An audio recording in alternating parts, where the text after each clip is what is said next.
In the late 17th century, inside the Spanish court, there is a dangerous kind of silence, not peace, waiting. Courtiers watch their king's body the way generals watch borders. His strength, his growth, his ability to marry, to produce an heir, because everyone understands the same truth. The future of an empire is resting on one fragile line. In episode 1, we saw how Versailles turned blood into policy, how marriage became strategy, how keeping power inside the family felt like control, and how a single clause could drag Europe toward war. This episode goes further, because here the cost is no longer legal or diplomatic, it is biological. This is the endpoint of a system built on royal incest and inbreeding, cousin marriages, uncle-niece marriages, the same blood folding back into itself for generations, not by accident, but by design, a dynastic strategy that delivered political control immediately and postponed the biological cost until it was too late to reverse. That system was perfected by the Habsburgs. They didn't marry this way out of ignorance. They did it because it worked. Marrying outside the circle meant importing claims, factions, and future wars written into children. So the circle closed, again, and again, and again. What they gained was stability. What they accepted was risk. And before this episode ends, we'll return to the man whose body made that risk visible to the entire continent.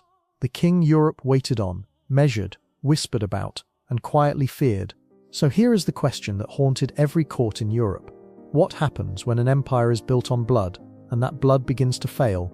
The Habsburgs didn't wake up one morning and decide to do something taboo. They built a system, a dynastic containment system that treated sex, pregnancy, and bloodlines as state infrastructure. In their world, territory didn't move only through battles. It moved through weddings, through wombs, through heirs. So the logic became blunt.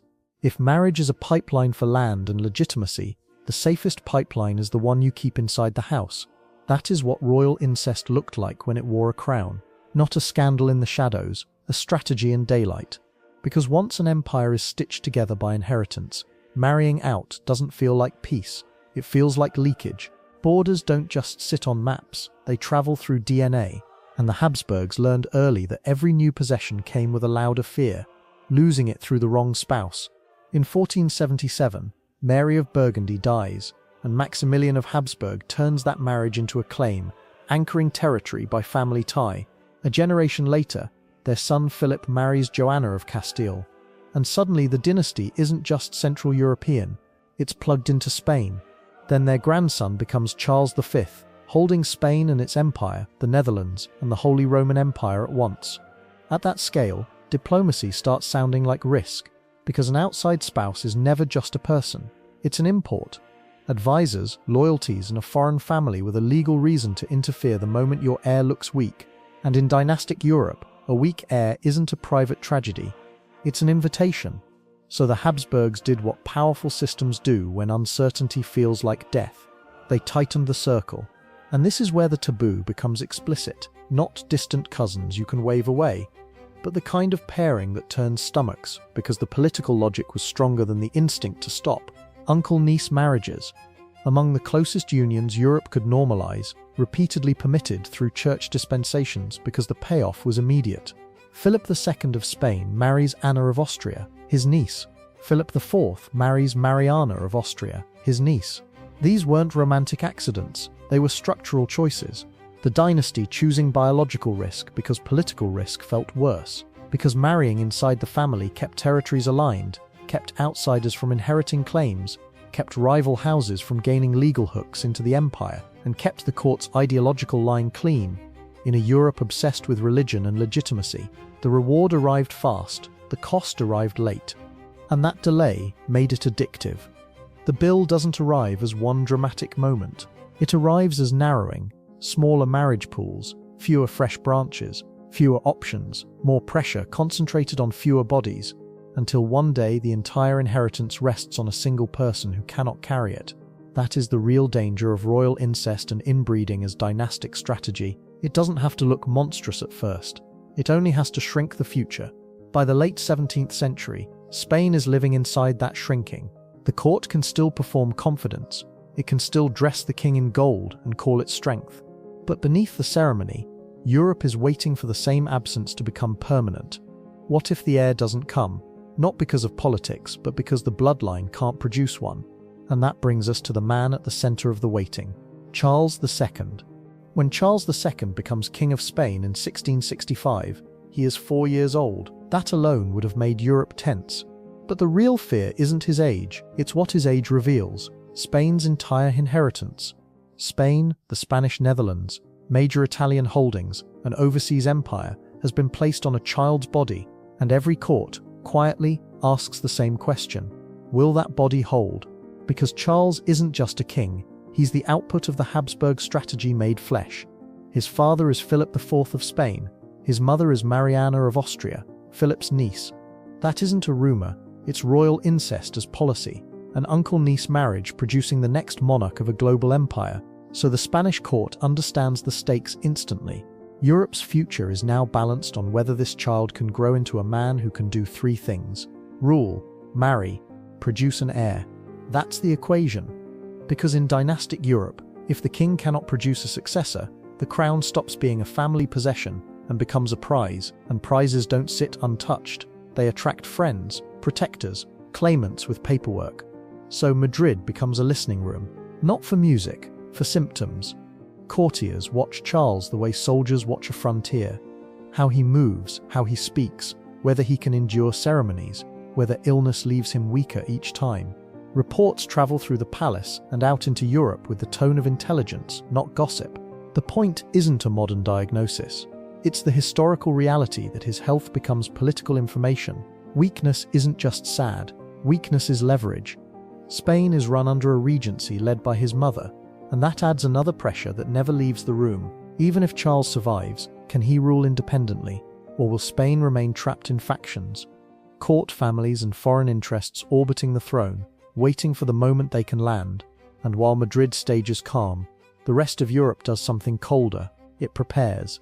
Not with declarations yet, with family trees, with marriage plans, with candidates positioned like artillery before the first shot. Because the unspoken assumption shaping decisions across Vienna, Paris, London, and The Hague is simple. Charles may not produce an heir. Nobody says it loudly, because it sounds like a curse. But everybody behaves as if it's possible, because dynastic politics always plans for the body to fail.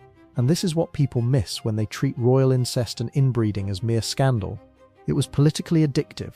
It delivered control immediately. Keep claims inside, keep outsiders out, and postpone the biological cost until a later generation, when the inheritance is too large and the line is too narrow to absorb a failure. That's why Charles becomes a continental symbol, not because he's one strange king, but because he represents a pattern reaching its limit, the family circle tightening for generations until the entire system depends on one fragile person. And once courts believe the future is that fragile, they stop acting like diplomats and start acting like engineers in an emergency. Marriage negotiations become triage. Alliances are discussed as friendship, but the question underneath never changes. Who inherits if Charles dies childless? So Charles grows up inside a cage made of expectation, and as the years pass, that cage doesn't loosen, it tightens. Because childhood has excuses, adulthood has deadlines. A child king can always grow stronger later. A grown king with no heir turns the entire monarchy into a countdown Europe can hear. And here is the Habsburg irony in its purest form. They married inside the family to keep outsiders out. But by narrowing the bloodline, they created a vulnerability outsiders don't need armies to exploit. They only need patience. Because if the line ends, the inheritance doesn't stay pure, it gets torn open. And once that fear becomes widespread, the Spanish court stops feeling like a palace. It starts feeling like a waiting room before a war. So hold on to the mechanism. If Charles's body is the countdown, the next question is the most dangerous one in dynastic Europe. Who is already waiting to inherit the moment the line fails, and what story will they use to call it rightful instead of conquest? By the time Charles II reaches adulthood, Europe isn't watching Spain like a neighbor. It's watching Spain like a bridge with hairline cracks, quietly, constantly, with hands already hovering near the exits. Not because anyone wants collapse in public, because everyone knows what happens the second it does. The largest inheritance in Europe becomes available, and every major power will claim it isn't taking, only receiving what was always owed. This is the next stage of the system. When a dynasty narrows its bloodline through incest and inbreeding, it doesn't only raise biological risk, it creates legal opportunity. Because the moment the line looks like it might end, certainty evaporates. The future becomes arguable. Genealogies become weapons. Old marriages become receipts. And every court suddenly remembers a thread that connects it to Madrid, an aunt, a grandmother, a half-sister, anything that can be pulled into a claim without smiling. So the Spanish court fills with friends, not friends, claimants in slow motion. Two houses matter most, because they are powerful enough to fight for Spain without pretending it's a misunderstanding. The Bourbons of France, the Austrian Habsburgs, and each has a script ready for the moment. Charles dies. France points to Maria Theresa, Charles's half-sister, married to Louis XIV in 1660, and frames it as a clean chain, blood link, marriage link, legitimacy, not conquest, inheritance. Austria points to the house itself. Spain and Austria aren't strangers, they are branches of the same dynasty. If one branch breaks, the other calls itself the natural continuation, not conquest continuity. So the Spanish inheritance becomes a courtroom before it becomes a battlefield. Everyone is drafting arguments while Charles is still breathing. And here's the bitter irony. This is exactly what keeping blood close was meant to prevent. The whole point of incest and inbreeding as strategy was containment. Keep outsiders from gaining a legal doorway into your empire through marriage and children. But when the bloodline narrows and the succession becomes uncertain, you don't reduce doorways, you multiply them. Because if there is no heir, every previous marriage suddenly matters, every renunciation becomes debatable, every dowry becomes a trap, every final clause becomes a future fight. So Spain tries to do what dynasties always do when they can see the cliff coming. It tries to negotiate its own survival. It searches for a candidate who can inherit Spain without triggering a continental war. And that sounds reasonable until you hear what it really means. It means the Spanish crown is no longer treated as sacred destiny. It's treated as a destabilizing object Europe needs to allocate. That is the humiliation of a failing bloodline. You stop being a power, you become a problem other powers solve. So the late 17th century fills with solutions that are really controlled explosions. Private talks, secret drafts, balance of power plans where Spain is discussed like a map on a table instead of a living kingdom. The language is always stability. The reality is division. And inside Madrid, the court is trapped. Because any choice Spain makes is an attack on someone else's claim. Name a Bourbon, and Austria reads takeover. Name an Austrian Habsburg, and France reads encirclement. Try to split the inheritance, and everyone reads insult and prepares to correct it. So what does a monarchy do when every possible future is a match near dry grass? It delays, it waits, it treats time like strategy. And time is exactly what Charles II's body refuses to provide. This is where the taboo stops being only biology and becomes geopolitics. Incest and inbreeding don't just risk producing a weak heir, they risk producing no heir at all. And when there is no heir, the empire doesn't remain inside the family. It becomes a prize decided by outsiders who will call their hunger legitimacy. Now watch how Versailles re-enters the story without stepping into the room. France already has the habit, learned and refined at Versailles, of turning family connection into legal weaponry. A marriage becomes a claim, a clause becomes a lever, money becomes a moral argument. So France doesn't prepare to seize Spain like a barbarian, it prepares to inherit Spain like a lawyer. That's why the struggle around Charles II isn't just politics, it's the dynastic system reaching its endpoint. Because a system built on blood has one unavoidable weakness. When blood fails, everything burns, so keep your eyes on the mechanism. A narrowing bloodline creates a vacuum. A vacuum forces claims, claims force war. And once the great houses circle Spain like this, the question is no longer whether Europe will fight. It's which story wins first, and who gets to call their takeover rightful. Because the next section isn't the war yet, it's the moment before the war, when Spain tries to choose an heir, and the name it chooses determines whether Europe explodes. By the 1690s, the Spanish court isn't pretending anymore. The king is alive, the empire still exists, the rituals still run, but everyone can feel the line thinning, like a rope under too much weight. So the dynasty does what dynasties always do when biology threatens to end the story. It tries to force the story to continue. Reproduction stops being private life, it becomes state policy. And here's the cruel irony. The Habsburg system of incest and inbreeding was built to keep outsiders out. But now the only solution left is the one thing the dynasty fears most: a marriage that brings foreign leverage into the bedroom. Because Charles II has one job that matters more than every ceremony in Madrid: marry and produce an heir, or Spain becomes a prize. So the court pushes him into marriages meant to repair the line, politically and biologically, not emotionally. Brides are chosen like tools, not companions. A womb treated like infrastructure. The first marriage is meant to stabilize the future. It doesn't. The second marriage is meant to fix what the first couldn't. It doesn't. And the longer it fails, the louder the vacuum becomes. Not dramatic, not cinematic, worse, administrative.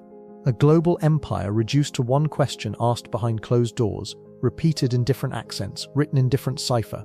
Can this man produce a child?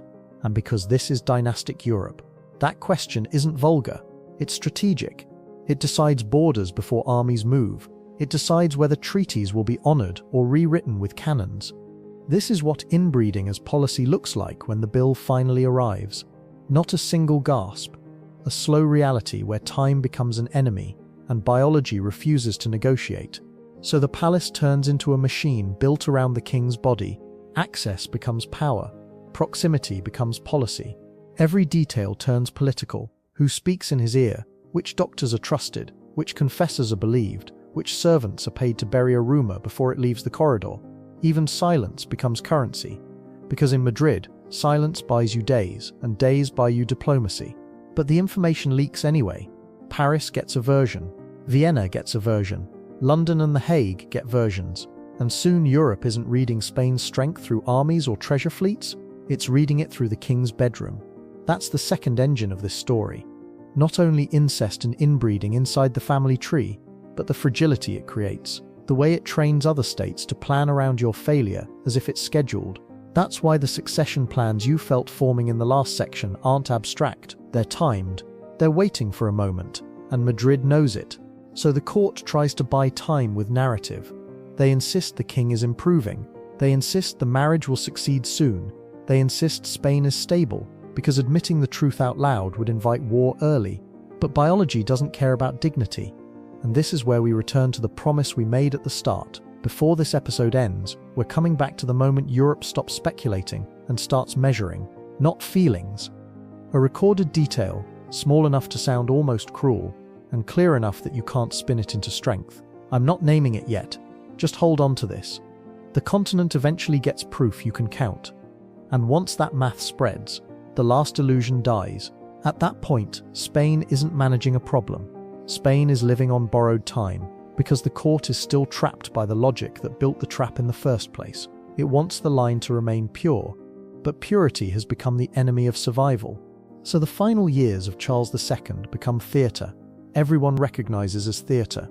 A king who must look capable, a court that must look calm, a marriage bed that must produce a miracle, and outside the palace, powers that are no longer waiting to see if the miracle happens, but positioning themselves for what they will take when it doesn't. Which brings us to the final stage, because once hope runs out, dynastic Europe does what it always does. It turns inheritance into a battlefield. When a dynasty runs out of heirs, it doesn't fade out. It detonates, first on paper, then on battlefields. And by the time Charles II is nearing the end, Europe is no longer watching the king's face. It's watching one object, his will, because whoever Charles names won't just inherit a crown, he inherits a machine. Spain, the Spanish Netherlands, major Italian possessions, and an overseas empire, ports, fortresses, routes, taxes, armies, a map heavy enough to tilt Europe by itself. So the question stops being, who is related, and becomes, who can inherit without breaking the balance of power? That's the trap of dynastic legitimacy.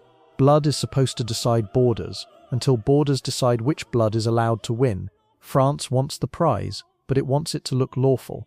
Austria wants the prize, but it wants it to look inevitable. England and the Dutch Republic don't want either side to grow too large, because for them, the real religion is balance. No single dynasty gets to swallow the map, so Madrid turns into a pressure chamber. Not because anyone is shouting, because everyone is leaning. Ambassadors, confessors, physicians, courtiers, factions, each one a lever. Each one pulling on the same fragile hinge, one man's signature. And in that atmosphere, Charles II's body isn't merely failing, It's being read, interpreted, translated into policy, because the second he dies, arguments start moving like troops. This is where the Habsburg story shows its darkest structure.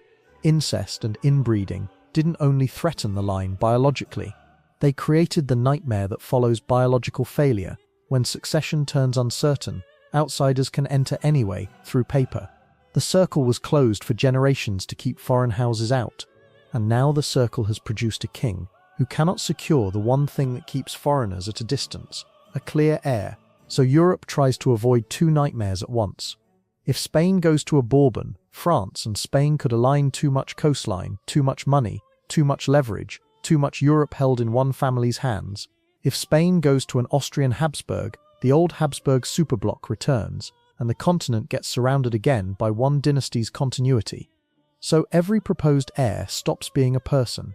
He becomes a geopolitical shape, a map with a face.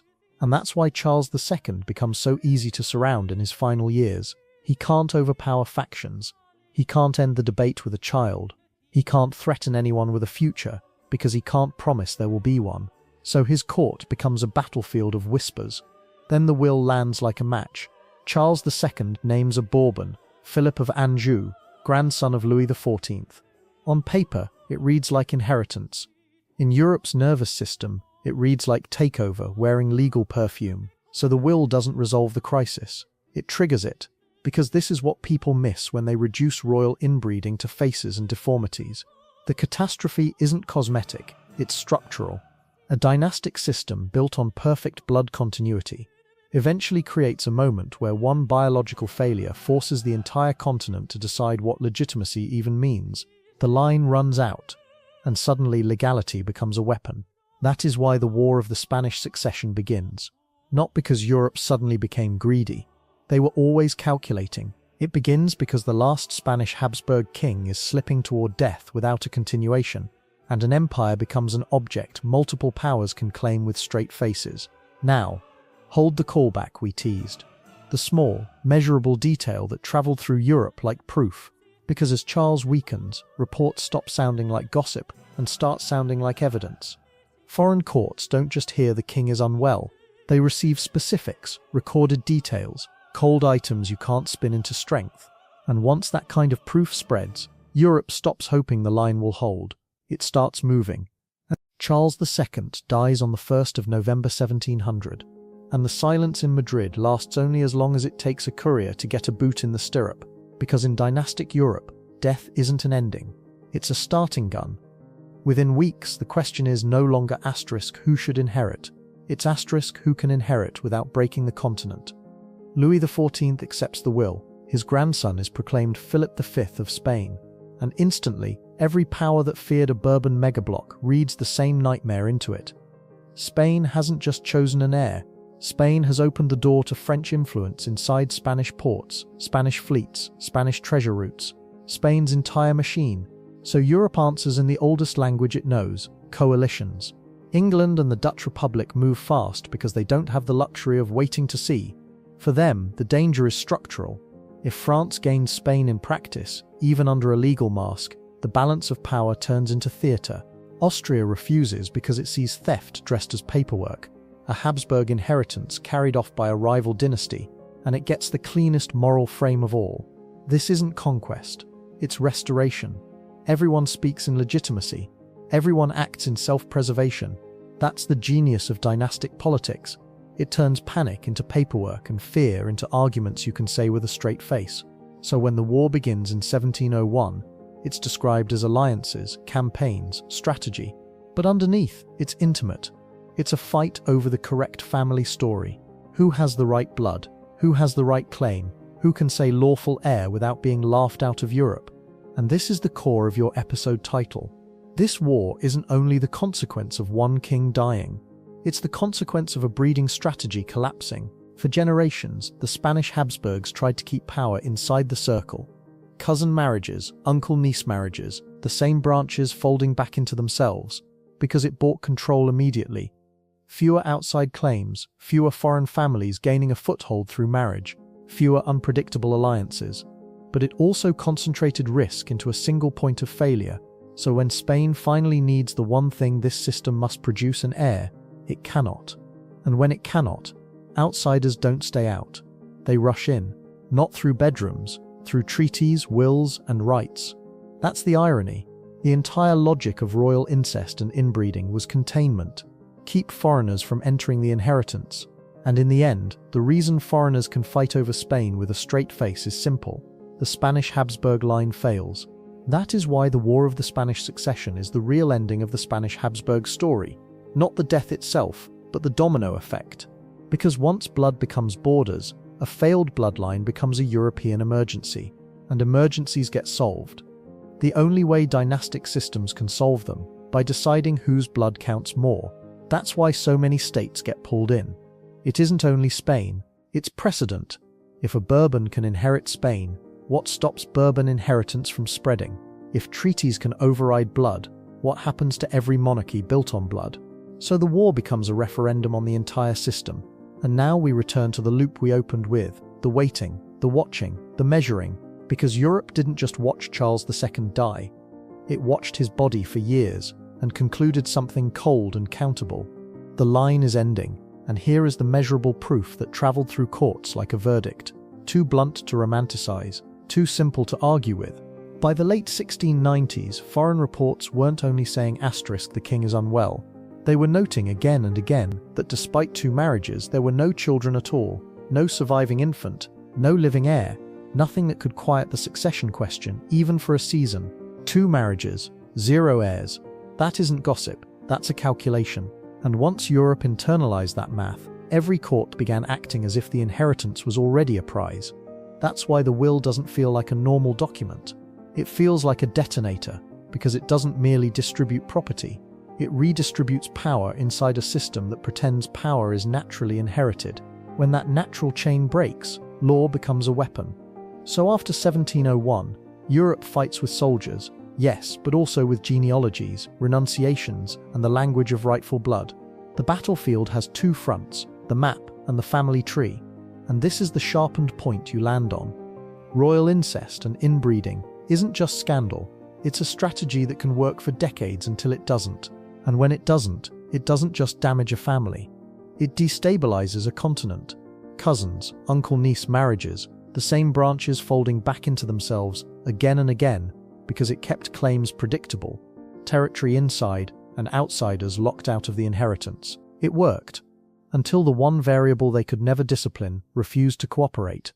A dynasty can choreograph ceremonies. It can choreograph legitimacy.